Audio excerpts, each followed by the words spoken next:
I have been crawling around through overgrown cemeteries for more than a couple of decades doing research. After visiting a rural cemetery one time, my husband and I ran into the farmer from across the road. He asked what surnames that I was looking for, and then he pointed to a field and replied, "You see that pile of brush out there? That's a little cemetery that I've been plowing around for years. Some of those names are in there." He offered for us to check it out sometime. Well, yeah. At his invitation, we walked out into the field just to get an idea of the size and what would be needed. It was late summer, and it was a badly overgrown nightmare of bugs, thorns, and cockleburrs.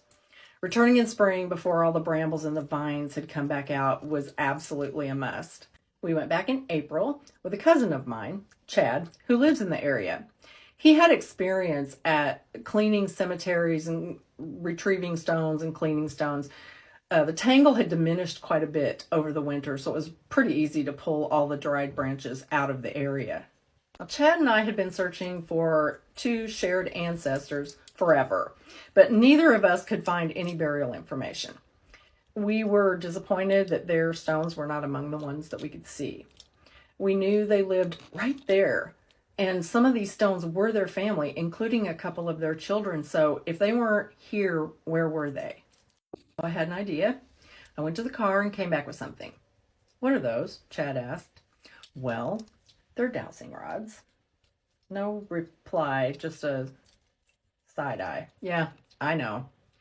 But once, long ago, in a very remote cemetery in Kentucky, an elderly couple showed me how they used these. I hadn't tried them since."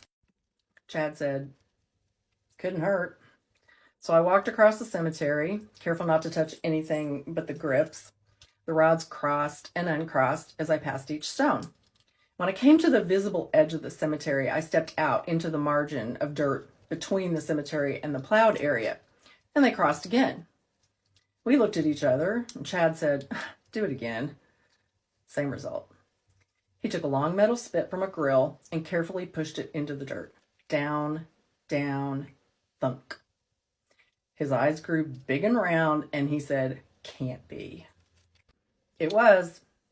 We dug down to just above the object and carefully brushed the dirt away. There was a stone, face down, intact. Over time, the plow had pushed the dirt over the edges of the cemetery, burying the outer stones deeper and deeper every year. Now it's spring, so the ground is wet. A rope was drawn beneath the stone to free it from the mud and prevent breaking.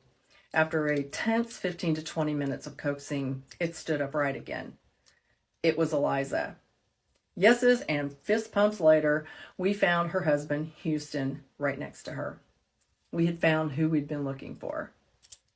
Say what you will. If it works, it works.